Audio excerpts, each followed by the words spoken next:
How's it going, folks? Adrian here. Welcome back to the channel for the weekend MMO news drop. It's a big one and we have plenty to get through, so let's get straight to it, beginning with Amazon's New World MMO. This past week, Amazon announced a brand new feature for the game that's available to test in the current alpha right now, fishing. Oh yes, fishing has come to Eternum as a new trade skill, and fishing rods have been added to the game, craftable of course.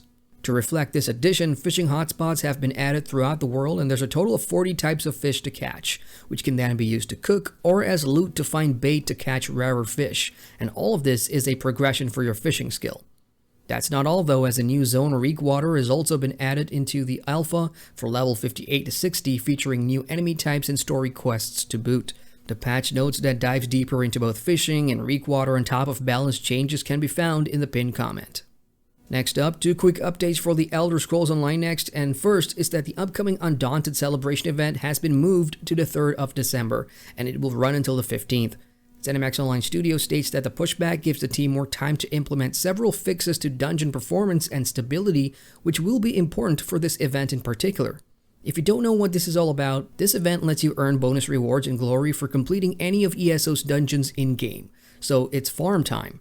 Final bosses in dungeons will drop an additional loot bag known as the Undaunted Reward Box, which contains plenty of goodies like collectibles, and there's 4 new ones to look forward to. Now, the second update for ESO is that the game will no longer be supported on the upcoming newer Apple Macs using the ARM architecture, and ZOS has no plans to make it work.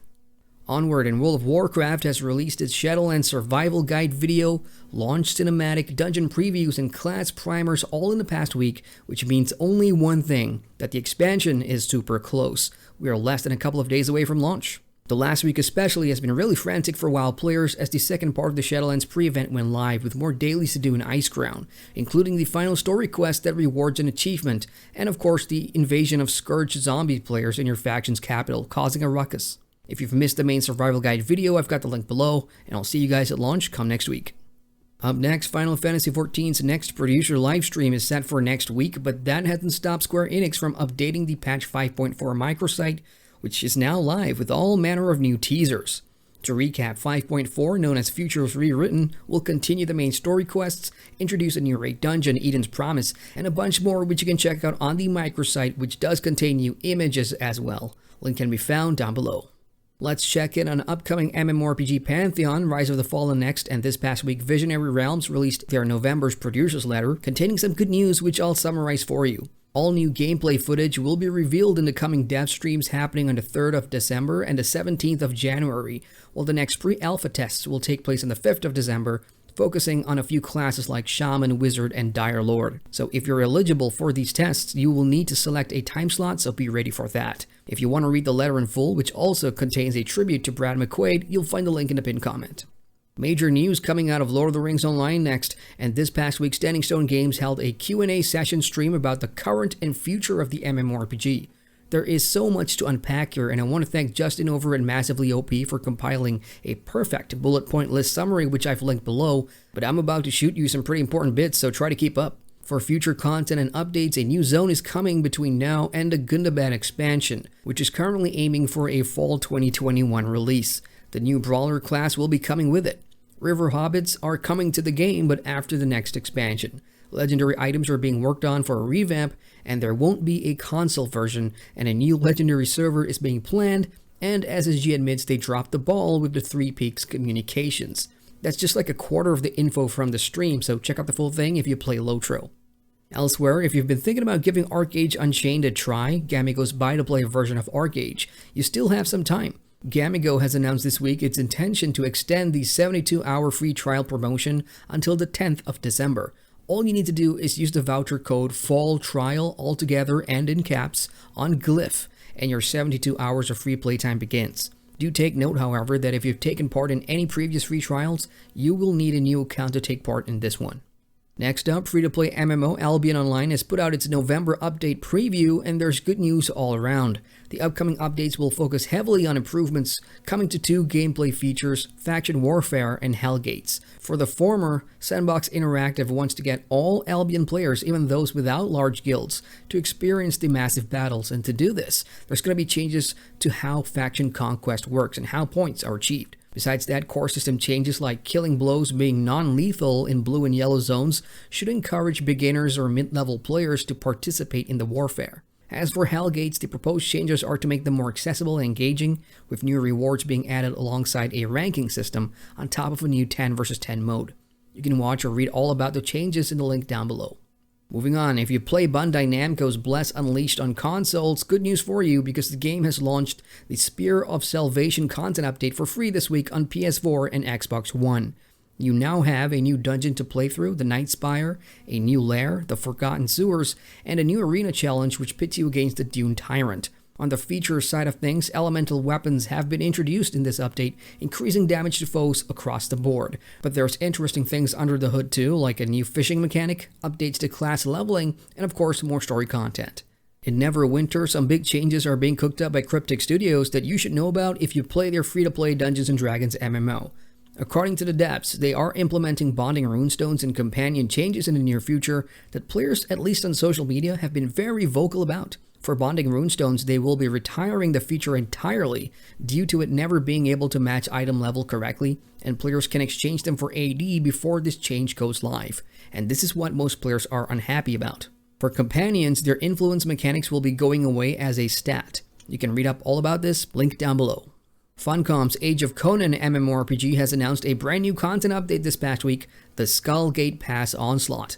Inspired by a mix of classic Conan short stories and comic books, the Skullgate Pass is set in the snowy peaks of Hyperborea, and it takes form as a new horde defense scenario that's similar to the first Onslaught the game released. All players can queue for it using the newly revamped Group Finder, and successful completion will reward you with new weapons and more. In Phantasy Star Online 2, Sega are getting players ready for the launch of Episode 6, and they have put up a microsite detailing what you can do to prepare. Participating in the Road to Episode 6 campaign will offer players free upgrades like a 5-star weapon and 12-star units, as well as the new SG, emotes, weapon camos, and more. The campaign begins on the 25th of November, so be sure to check out the site for more information, link is down below. Next, we've got news from Terra on console, and what you should know is that the crossplay feature that allows PlayStation and Xbox players to get together has been delayed until the 24th of November. For compensation, all players will be gifted with 500 Terra coins to spend. Another update involves the changing of the game's producer, as Tamura Koji has passed on the torch to Ho Jong-ii, and Krafton foresees no major changes or effects due to this for the time being. In EverQuest 2, Daybreak will be turning on some boost events on the live servers as a compensation for the game being down for a lot of players last week. Starting now until the 23rd of November, all players will get double XP from all sources in-game, on top of currency drops and an increased limited time familiar, mounts, and bonus Jedi medallion drops as well. If you need to level an alt character this weekend quickly for the upcoming new expansion, now's a good time to get that done. Ion North America has been updated this week as well with the Unshackled Fate content drop featuring the Timeless Terrace, a new level 80 map zone in which mobs don't respawn when killed, instead coming back only when certain zone conditions are met. Besides the new story content, players can jump into the Altar of Gates dungeon as well, and get started on farming the new glyphs, which should help you mitigate against crowd control effects in-game. Check out the full patch notes, link down below. Onward we go, and free-to-play MMORPG Skyforge is now available on the PlayStation 5 and Xbox Series X consoles, as announced by My.com this week. According to them, the game now loads up to 150% faster on this newer consoles, and cross-generational play is supported if you ever want to play with your friends on PS4 or Xbox One. Additionally, all progress will carry over from the previous gen if you already play Skyforge, as all you'll need to do is simply log into your PSN or Xbox Live account that you've used on your older system. As for new content, a new invasion is coming to the game for free on the 3rd of December.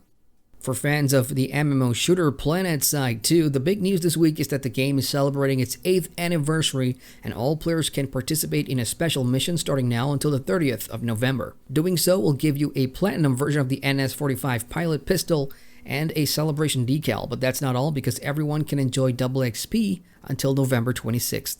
Let's move on to the mobile section next, and in Mu Origin 2, developers WebZen has dropped update 4.2 to the game this week, which adds a new divine object that allows players level 420 and up to gain additional character power to vanquish foes. Using this new feature requires a recharge, but thankfully it can be done through a variety of material found in-game. The update also comes with all new content like the Abyssal Tower and Castle, both designed to be endless, which means you can farm bosses for loot and floor keys, the latter allowing you to progress to higher floors to take on harder challenges for better rewards.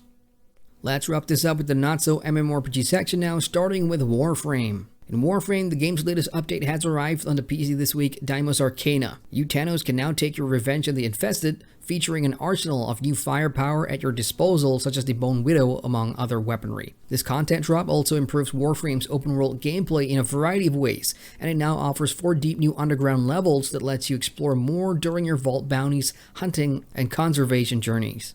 In Pearl Abyss's Shadow Arena, the free-to-play Black Desert-themed Battle Royale, an update arrived this week that aims to improve your gameplay in general. There are improvements to the ping system for Trio mode, which has increased the maximum distance that players can use pings, and this should make nonverbal communication better. And then there's login rewards as well available in-game now, allowing you to pick up some freebies if you're a loyal customer. And finally, in survival MMO Last Oasis, which launched in early access on Steam back in March this year, they've now announced that the game will be coming to consoles, starting with Xbox One as well as the next-gen series in the first quarter of 2021. It will be cross-play from day one on both official and private servers. Elsewhere, Season 2 is coming to the game, which means that by the time you watch this on November 22nd, a full server wipe would have already taken place on all servers. And that's all I've got for now, folks. If there's something happening in a game you play that's not covered here in this video, feel free to share what's going on with the rest of us down in the comments.